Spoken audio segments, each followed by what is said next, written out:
Ah, Nightlife. The little vampire that couldn't. Unfortunately. Nightlife is a horror game that came out in 1990, if I remember correctly. It should be on the inside here somewhere. Yes, 1990. It's a horror game that came out in 1990. The idea come up with by my longtime collaborator, Brad McDevitt, the artist behind most of this. You're probably familiar with the term, if you've listened to me for any length of time, you're probably familiar with the term fantasy heartbreaker. And that's when people look at D&D and say, I can do that, but better. And then they put out a game that is basically their home rule D&D or a generic fantasy game of some kind. And then it kind of inevitably fails. At least it fails to get any decent traction because it's competing with the big boy. There was a period of horror and gothic heartbreakers following the success of Vampire, and you could almost put Nightlife into that category, a sort of gothic heartbreaker, if you will. But Nightlife came first. Vampire came out in 91, I think. Nightlife came out in 1990, so it came out before Vampire, and it has a lot of things that will seem familiar to people who've played a lot of Vampire. I thought it might be interesting to go back and look at this in light of Vampire 5th edition, and just to go through it and talk to you about it. So, if Vampire is The Cure, then Nightlife is the Ramones. The layout and design is very Palladium-esque, I guess you could say. The artwork is pretty good, even though it's early in Brad's career. I mean, the way he works with me is he sells stock art through me. So if you're after any stock art for your games, and you like any of what you see here, imagine this same person with, 30 years more experience. So the layout's not fantastic, but it kind of recalls zines to a degree, and I wonder if that was intentional. It also very definitely follows that Palladium format. So the thing about Nightlife is it hits so many of the same markers that Vampire did. You play the monster, there's a mechanic for humanity. It's much more punk than gothic, it's much more Nightbreed than the Vampire Lestat. So the whole supernatural community in this is a community. It's not so much divided against itself. There are factions. The Morningstar Corporation is one of them, if I remember correctly. And there's interesting races. There's demons, wights, Inuit, which is actually spirits inhabiting human bodies, animates, which are things like Frankensteins and so on.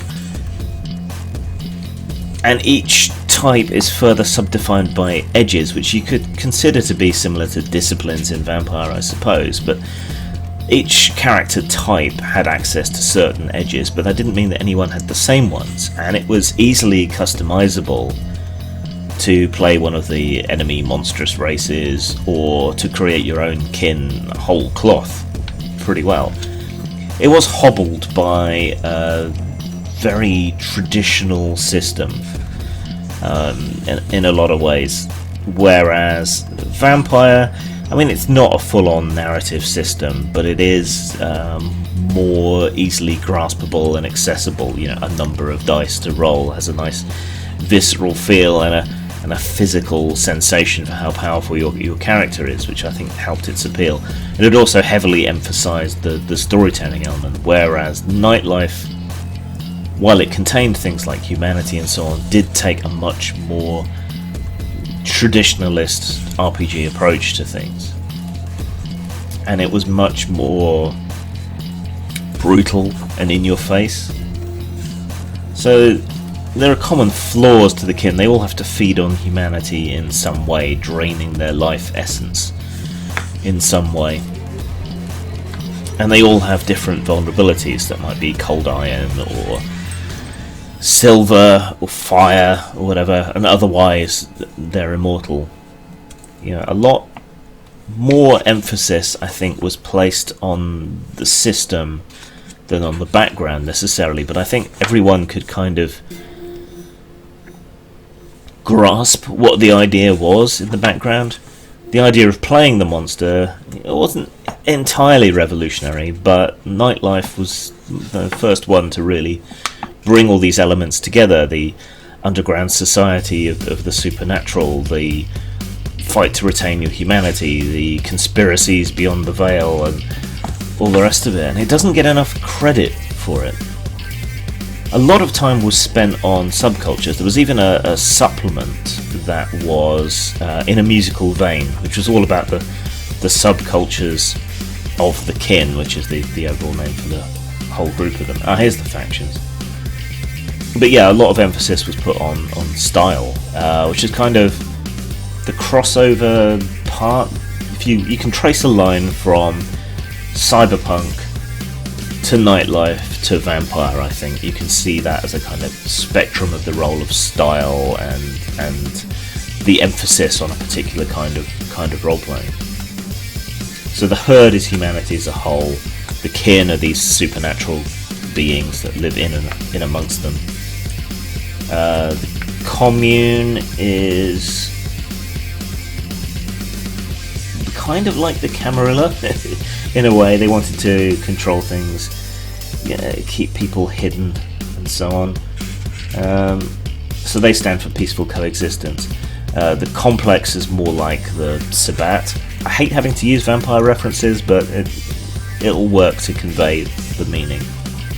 So they're much more violent.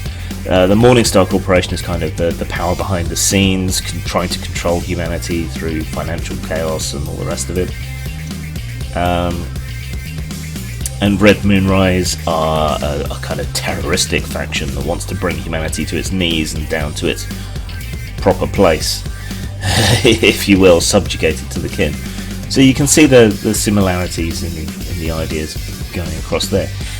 If you were to pick this up somewhere again and play it, and if you've ever seen Special Unit 2, a rather cheesy sci-fi horror fantasy show, it would be great for running something like that. And that's kind of the attitude that I always felt Nightlife projected.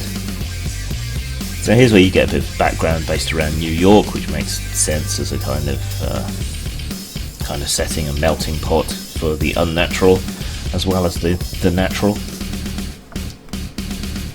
Humanity lost and gained runs a bit more like karma in Phase Rip, and you could regain humanity by doing nice things in a way. So it was a bit more dynamic than the White Wolf system, a bit more gameable, I guess. But you can definitely see that it's got a much more traditional influence upon it when it comes to game styles and so on than Vampire would have. Though a great deal of Vampire's progressive narrative elements were kind of surface level only, but here there wasn't even really an attempt. There are a lot of things here that you could, these are the monsters basically, people you're likely to end up opposing, but it was relatively easy to just kind of turn them into player character races. It's a shame that there wasn't more of an open system for creating your own kin, as I think that was something that would really elevated the game, allowing you to create your own individualistic monsters. That's something that I intend to do with my own couple of game ideas I'm semi-thinking about. is to open up, make it much more Nightbreedy. Sorry about the noise, that was my partner's computer. There were a couple of supplements. There was Magic in a musical vein, which I already covered, and I can't remember the other one for the life of me, and I can't be bothered to turn around and wiki it. So yeah, magicians were considered part of the kin, even though they were humans who had either developed or been born with that power. And so this greatly expanded that, because it was a bit lackluster in the first book. So there's all manner of spells and familiars and ideas. There was even, actually, come to think of it, in White Wolf's magazine, they did some, back in the day, they did some support for Nightlife with spells for things like changing traffic lights so that you could turn them green and drive on through them. And that was very much a thing in all of Nightlife in a way, was this idea of kind of street level magic. It was much less grandiose in its approach and in its style. It was much more street level, much more accessible in a lot of ways. There's a whole bunch of new monsters in here which you could convert into kin races if you really wanted to. A bunch of NPCs. Yeah, it was a good game. It was a good approach. It was a good try. Yeah, I see even kin musical groups. There was really that massive emphasis. The taint. That's an unfortunate name. There was really this massive emphasis on subculture and so on. It's just it was kind of overshadowed and overlooked because of Vampire. Perhaps also in part because of its old style presentation and so on. Now, being good friends with Brad, working with him a lot, I have made overtures previously, as others have, into getting the rights to Nightlife to do a new edition, because it is an interesting historical curiosity of gaming. You know, it was almost Vampire, but wasn't. It's one of those great missed opportunities in the history of gaming. I would like to take it and create a new edition of it, but Brad doesn't have complete ownership. The other people involved either don't seem to be interested, or previously when other people have approached them, I know they've horrendously overvalued the property. You know, what they're asking is unrealistic. But I might approach some similar themes in some of my own games. I've got a quick game, a kind of sketch of a game that I might put out called Actual Fucking Monsters, which is kind of a response to 5th edition Vampire, and then I might return to the idea and use some of the concepts that I've developed for that in a more complete game, which I'd probably do as a supplement for Blood, which I'm also intending to do a new edition for at some point. But yeah, this is Nightlife, the little vampire that couldn't. A fascinating historical curiosity from the dawn of the goth punk wave of RPGs of the 90s.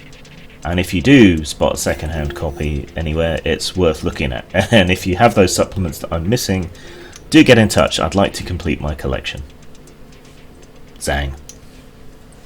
Why can't I feel empathy? Well, watch me play the women I just wrong made. Well, give me just one more drink.